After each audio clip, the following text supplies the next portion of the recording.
100కు పైగా దీర్ఘకాలిక సమస్యలకు ఎటువంటి ఆపరేషన్ దుష్ప్రభావాలు లేకుండా హోమియోపతి చికిత్స. నమస్తే, వెల్కమ్ టు ఐట్రిప్. మోకాల నొప్పి అని హాస్పిటల్కి వెళ్ళంగానే అక్కడ నుంచే మొదలవుతుంది మనకు వేలల్లో ఖర్చు. కానీ రూపాయి ఖర్చు లేకుండా మనం మోకాల నొప్పులను తగ్గించుకోవచ్చు అని మీకు తెలుసా? ఎగ్జాక్ట్లీ అండి. దీని గురించి మాట్లాడడానికి మనతో పాటు ఉన్నారు ప్రముఖ ఆయుర్వేద వైద్య నిపుణులు డాక్టర్ చిట్టిబొట్ల మధుసూదన్ శర్మ గారు. అయితే రూపాయి ఖర్చు లేకుండా మోకాల నొప్పులను మనం ఎలా కంట్రోల్ చేసుకోవచ్చు అన్నది ఆయన మాటల్లోనే అడిగి తెలుసుకుందాం. నమస్తే సార్. నమస్తే సార్. ఏంటి సార్ మోకాల నొప్పి అని మనం ఏదైనా హాస్పిటల్కి వెళ్తే ఈ టెస్ట్ అని, ఆ టెస్ట్ అని, ఈ మెడిసిన్ అనేసి చాలా రకాల మెడిసిన్స్ వాడేసి వేలల్లో ఖర్చు అయిపోతున్న రోజులు ఇవి. కానీ మీరు అసలు ఖర్చు లేకుండా మోకాల నొప్పుల్ని కంట్రోల్ చేయొచ్చు అనేసి చెప్తున్నారు. అది ఎలా సాధ్యం? ఏంటి మీ దగ్గర ఉన్న చిట్కా? చాలా మంచి ప్రశ్నమ్మా. మీరు అన్నట్లు ₹1000, ₹1,00,000 ఖర్చు పెట్టుకునేటువంటి పరిస్థితి అమ్మా మోకాల నొప్పుల సమస్య. రెండవది, పూర్వకాలము వయస్సు వచ్చినటువంటి వాళ్ళలో ఉండేటువంటి సమస్య అయితే ఈ రోజుల్లో 25 సంవత్సరాల నుంచే చాలా మందిలో మొదలయ్యేటువంటి పరిస్థితి ఏర్పడుతుందమ్మా. దీనికి 1,00,000 కారణాలు. మరి ఈ మోకాళ్ళ నొప్పుల సమస్యకి ఖర్చు లేని వైద్యాలు చాలా ఉన్నాయమ్మా. ఇప్పుడు ఒక వైద్యం గురించి చెప్తాను చూడమ్మా. పైసా అంటే పైసా ఖర్చు అక్కర్లేదమ్మా. చాలా చక్కటి ప్రయోజనం చేకూరుతుంది. కేవలం అవగాహన కలిగి ఉంటే చాలు. దీనిలో ఎలాంటి సైడ్ ఎఫెక్ట్స్ ఉండవు, అన్ని సైడ్ బెనిఫిట్స్ కూడా ఉంటాయమ్మా. అవి కూడా నేను చెప్తాను.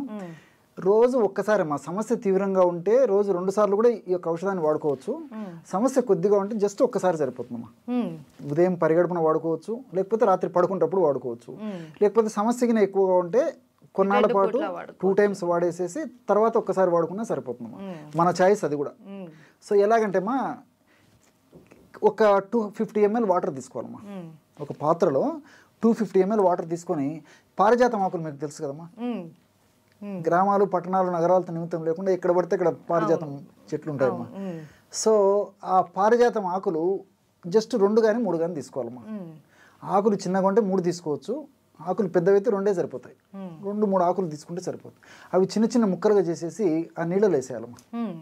250 ml వాటర్లో 2 లేదా 3 పారిజాతం ఆకుల్ని శుభ్రం చేసేసి చిన్న ముక్కలు చేసేసి అందులో వేసేసి ఇంచుమించు ఒక 50 to 100 ml నీళ్లు మీరేటట్టు మరిగించుకోవాలమ్మా. అప్రాక్సిమేట్గా. సో 50 to 100 ml నీళ్లు మీరేటట్టు మరిగించేసేసి దించేసేసి ఫిల్టర్ చేయాలమ్మా. ఆ విధంగా మనం ఎప్పుడైతే బాయిల్ చేసామో ఆ నీళ్ళ కలర్ మారిపోతుంది. అంటే పారిజాతం ఆకులు ఉన్నటువంటి ఆ సుగుణాలు, ఔషధ గుణాలన్నీ నీళ్ళలోకి వచ్చేస్తాయమ్మా. సో గోరువెచ్చగా ఉన్నప్పుడు ఫిల్టర్ చేసేసి అందులో ఒక 500 మిల్లీగ్రాముల నుంచి 1 గ్రామ్ ఉప్పు వేయాలమ్మా. సాల్ట్. ఇక్కడ మీకు సందేహం రావచ్చు, బీపీ పేషెంట్ ఎక్కువగా సార్ సాల్ట్ వాడకూడదు అంటారు. సో కొద్దిగా సాల్ట్ వాడుకోవడం వల్ల ఎలాంటి ఇబ్బంది ఉండదమ్మా. వాళ్ళకు మరీ సందేహం ఉంటే ఒక 2 చిటికలు 2 పించెస్ మిరియాల పొడి వేసుకోవచ్చు. ఉప్పుతో పాటు ఉప్పు లేకుండా కూడా వాడుకోవచ్చు.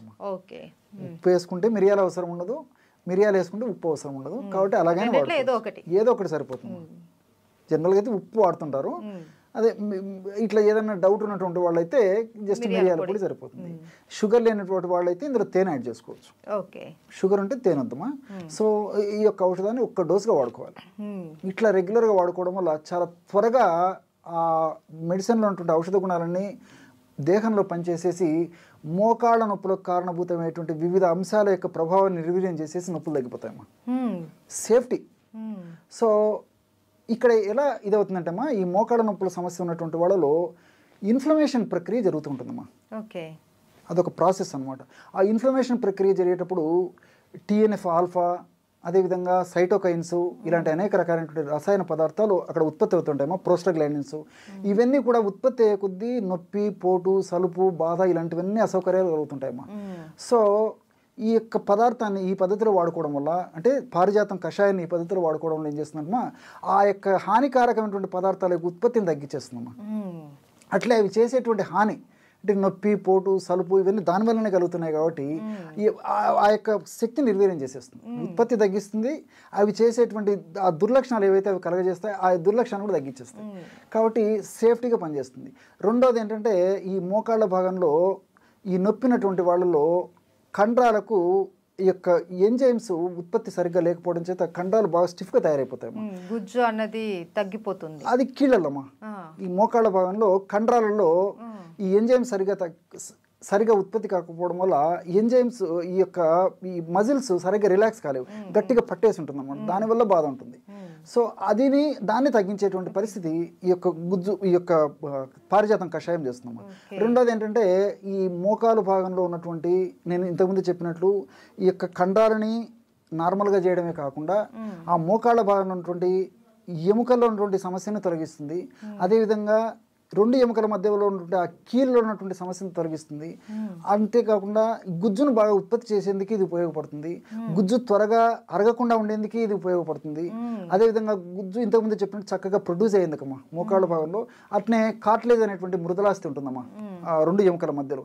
ఆ కార్టిలేజ్ని కూడా బాగా రక్షించేందుకు ఉపయోగపడుతుందమ్మా. దీనివల్ల మల్టిపుల్ బెనిఫిట్స్ ఉన్నాయి, చాలా బెనిఫిట్స్ ఉన్నాయి. మోకాలకు సంబంధించిన ప్రతి ప్రాబ్లం మనకు క్లియర్ అయిపోయింది.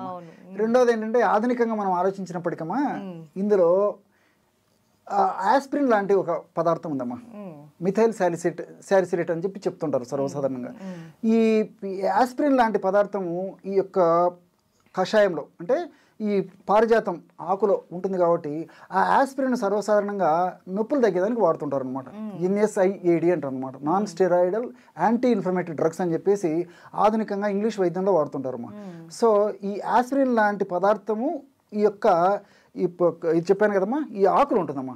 సో ఆకులు మనం కషాయ రూపంలో ఇవి వాడుకుంటున్నాం కాబట్టి ఈ కషాయంలో కూడా ఆ యొక్క కెమికల్ వస్తుంది కాబట్టి నొప్పి తగ్గేందుకు ఉపయోగపడుతుంది. అందులో ఇంకోటి అంటే న్యాచురల్గా మనం బాడీకి అందజేస్తున్నాం కాబట్టి సైడ్ ఎఫెక్ట్స్ ఉండవు, అన్ని సైడ్ బెనిఫిట్స్ ఉంటాయమ్మా. కాబట్టి ఎక్కువ రోజులు వాడినా ఇబ్బంది ఉండదు, కాబట్టి దీనివల్ల ప్రాబ్లం ఉండదు, అన్ని సైడ్ బెనిఫిట్స్ ఉంటాయి కాబట్టి క్షేమదాయకంగా వాడుకోవచ్చు. మీరు అడిగినట్లే పైసా అంటే పైసా ఖర్చు ఉండదు, ఎక్కడికి కాకపోతే కేవలం ఒక కషాయనే తాగొచ్చు. ఉప్పు తర్వాత మిరియాల పొడి లేదన్నా ఉడకబెట్టుకుని తాగినా సరిపోతుంది, ఫలితం అయితే మంచి ఫలితం కలుగుతుంది. అవును సార్. అండ్ సార్ ఫైనల్గా సింపుల్గా ఈ మోకాల నొప్పితో బాధపడే వాళ్ళు ఎలాంటి ఫుడ్ తీసుకుంటే వాళ్ళకి మోకాలలో బలం చేకూరుతుందో చెప్తారా? బాగా కాల్షియం రిచ్డ్ ఫుడ్ బాగా తీసుకోవాలమ్మా. కాల్షియం బాగా ఉన్నటువంటి ఆహార పదార్థాలు బాగా తీసుకోవాలి. దీనికి తోడేమంటే ఈ డ్రై ఫ్రూట్స్, డ్రై నట్స్ ఇలాంటివి బాగా తీసుకుంటున్నామా.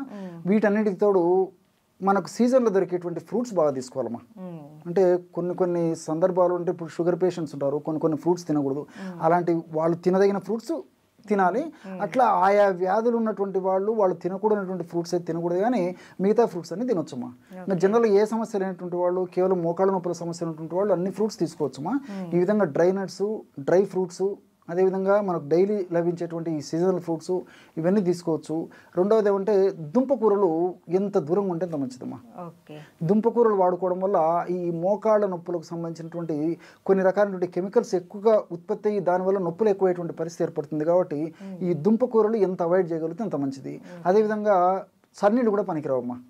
నార్మల్ టెంపరేచర్ ఉన్నటువంటి వాటర్ తాగుతుండాలి, కానీ ఇలాంటి వాళ్ళు ఈ చన్నీళ్ళు, తర్వాత ఈ ఐస్ వాటర్, కోల్డ్ వాటర్ ఇవి తాగడం వల్ల కూడా నొప్పులు ఒక పట్టాన తగ్గవు, సమస్య మరింత జటిలమైనటువంటి పరిస్థితి ఏర్పడుతుంది. వీటన్నిటితో ఏమంటే ప్రకృతి సిద్ధంగా సహసిద్ధంగా లభించేటువంటి పదార్థాలను ఎక్కువగా తీసుకోవడం మంచిదమ్మా.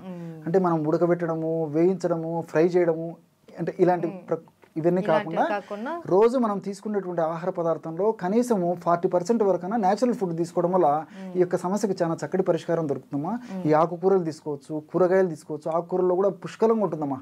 ఈ మోకాళ్ళు పోషణకు ఉపయోగపడేటువంటి అనేక రకాలైనటువంటి సూక్ష్మ పోషకాలు కూడా చాలా ఉంటాయి కాబట్టి ఈ ఆకుకూరలు తీసుకోవచ్చు, కూరగాయలు తీసుకోవచ్చు, నేను ఇంతకుముందు చెప్పినట్లు పళ్ళు తీసుకోవచ్చు. వీటన్నిటిలో కూడా ఫైబర్ ఉంటుంది. ఫైబర్ కూడా ప్రత్యక్షంగా పరోక్షంగా మోకాళ్ళ నొప్పులకు ఉపయోగపడుతుందమ్మా.